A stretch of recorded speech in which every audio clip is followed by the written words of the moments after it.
یاد رکھو میرے نوجوانوں، یاد رکھیں میرے قابل احترام علماء کرام کہ ہم زمانے جاہلیت ثانیہ میں جی رہے ہیں۔ وَلَا تَبَرَّجْنَ تَبَرُّجَ الْجَاهِلِيَّةِ الْأُولَى، جب اللہ نے ایمان والی عورتوں کو شرافت، حیا، حجاب والی تہذیب سکھائی تو لفظ یہ بولا کہ وَلَا تَبَرَّجْنَ تَبَرُّجَ الْجَاهِلِيَّةِ الْأُولَى، پہلی والی جاہلیت کی طرح بے شرم، بے حیا مت بننا۔ بعض مفسرین نے لکھا ہے، الگ الگ طریقے سے تشریح کی گئی ہے کہ پہلی جاہلیت سے کیا مراد ہے۔ بعض مفسرین نے، جو اس زمانے کے مفسرین ہیں، شیخ جمال الدین قاسمی جو دمشق اور شام کے مفسر تھے، مگر امام ربانی مجد الفسانی اور حضرت شاہ ولی اللہ رحمۃ اللہ علیہ سے بہت متاثر تھے، ان کی کتابوں کا تفصیلی مطالعہ کیا تھا، اور جگہ جگہ وہ اپنی تصنیفات اور تفسیر میں ان دونوں عظیم اماموں کی اقوال نقل کرتے ہیں۔ شیخ جمال الدین نے لکھا ہے وَلَا تَبَرَّجْنَ تَبَرُّجَ الْجَاهِلِيَّةِ الْأُولَى، اس کی تشریح میں وَنَحْنُ فِي أَيَّامِنَا هَذِهِ نَعِيشُ الْجَاهِلِيَّةَ الْأُخْرَى، ہم اس دور میں دوسری والی جاہلیت میں جی رہے ہیں۔ مشہور کتاب ہے عظیم داعیوں کی جاہلیت القرن العشرین، سید قطب شہید کے بھائی محمد قطب کی مشہور کتاب ہے کہ 20ویں صدی کی جاہلیت جو یورپ سے آئی ہے، جو مغرب سے آئی ہے، جو برطانیہ اور فرانس سے آئی ہے، جو امریکہ سے آئی ہے، اور نہایت دکھ کی بات ہے کہ ہمارا ملک جس کی پراچین سنسکرتی بڑی زبردست ہے، جس کے پاس ایک قدیم تاریخ ہے، جس کے پاس سماجی ویلیوز ہوا کرتی تھی، جس کی کوئی عورت اور لڑکی گھونگھٹ کے بغیر باہر نہیں نکلتی تھی، بہو بھی اپنے سسر کے سامنے گھونگھٹ نکالے بغیر نہیں جاتی تھی۔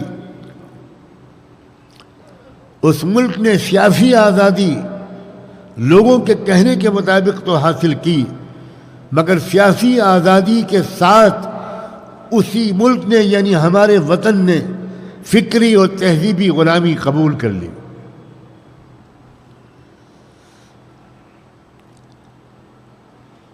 آج وہ نوجوان لڑکا زیادہ ماڈرن مانا جاتا ہے، زیادہ پڑھا لکھا مانا جاتا ہے، زیادہ اپ ٹو ڈیٹ مانا جاتا ہے، جو پھٹی ہوئی جینس کی پینٹ پہنے۔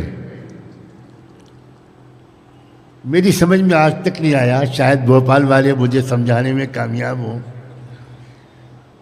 کہ یہ پھٹی ہوئی پینٹ کا کیا مطلب ہے؟ آپ یتیم ہیں، آپ فقیر ہیں، آپ غریبوں کی اولاد ہیں، گھٹنے پر سے آپ کی پینٹ پھٹی ہوئی دیکھ کر جی چاہتا ہے مسجد میں کھڑے ہو کے اعلان کریں 2 روپے دے دو، کم سے کم پینٹ سلوا دیں۔ لا حول ولا قوت الا باللہ۔ What's wrong with your mental condition, oh my gentlemen؟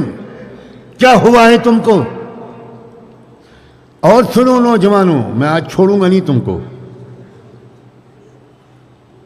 تم اپنی جینس کی pant per لکھواتے who I love you, اور کہاں پہ لکھواتے ہو؟ میں نہیں بتاؤں، یہ تم بتاؤ گے۔ پیچھے لکھواتے ہو آئی لو یو۔ میرا خیال میں بھوپال کا گدھا بھی پیچھے آئی لو یو لکھوانا پسند نہیں کرے گا۔ اگر کوئی آئی لو یو لکھنے آئے گا تو وہ اپنا سر جھکائے گا کہ یہاں پر لکھ دو آئی لو یو۔ تمہارا دماغ خراب ہے؟ اس گندی جگہ پر لکھ رہے ہو آئی لو یو؟ کیا تمہارا انتخاب ہے؟ کیا تمہارا سلیکشن ہے؟ کیا تمہارا ذوق ہے؟ مگر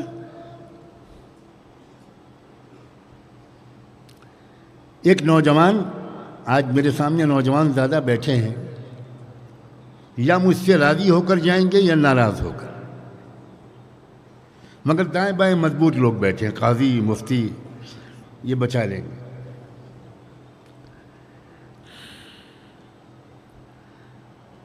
لکھنؤ کے ریلوے اسٹیشن کے ٹی اسٹال پر کافی کے اسٹال پر ایک نوجوان لڑکا کافی پی رہا تھا، اس کے بغل میں ایک انگریز بھی کھڑا ہوا کافی پی رہا تھا۔ غلطی سے برف کا ایک ٹکڑا اس انگریز کی کافی کے کپ میں گر پڑا تو وہ انڈین نوجوان نے کنکھیوں سے دیکھا اور یہ سمجھا کہ فیشن بدل گیا ہے، اب کافی میں برف ڈال کے پینا ہی فیشن ہے۔ اس نے اپنا بھی کپ بڑھا دیا، کہا بھائی صاحب ایک برف کا ٹکڑا اس میں بھی ڈال دیجیے۔ یہ غلامی۔ ہمارے مدارس کو اور اساتذہ کو اور علماء کو اللہ جنت نصیب کرے، انہوں نے ہمیں اس غلامی سے آزاد کر دیا۔ موسم کے لحاظ سے جو لباس تم کو مناسب لگے وہ پہنو، تہذیب کے لحاظ سے جو لباس تم کو مناسب لگے وہ پہنو، اخلاقی قدروں کے لحاظ سے جو مناسب لگے وہ پہنو۔ کسی فلمی اداکار کا ناخن بڑھ گیا، ہو سکتا ہے نیل کٹر کھو گیا ہو اور وہ بیچارہ غریب ہو، 5 روپے کا نیل کٹر خرید نہ سکا ہو، بھوپال کے سخیوں کو خبر ملتی تو وہ چندہ کر کے نیل کٹر دے دیتے۔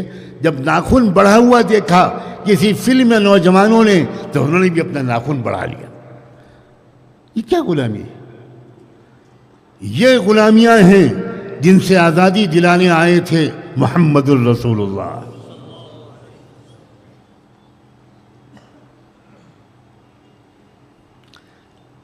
حیوانیت سے بشریت کی طرف لائے،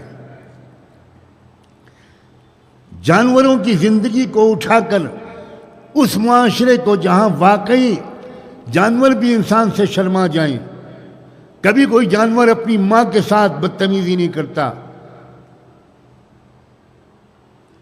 اس معاشرے کو ان بلندیوں تک پہنچایا۔ لاکھوں درود و سلام ہوں میرے آقا محمد مصطفیٰ صلی اللہ علیہ وآلہ وسلم نے، جو اس سے زیادہ پاکیزہ، اس سے زیادہ مہذب، اس سے زیادہ ترقی پسند، اس سے زیادہ ترقی یافتہ، اس سے زیادہ تعلیم یافتہ، اس سے زیادہ ڈسپلن، اس سے زیادہ متحد، اس سے زیادہ انصاف پسند کوئی معاشرہ آسمان کی آنکھوں نے نہ اس سے پہلے دیکھا تھا نہ اس کے بعد دیکھا ہے۔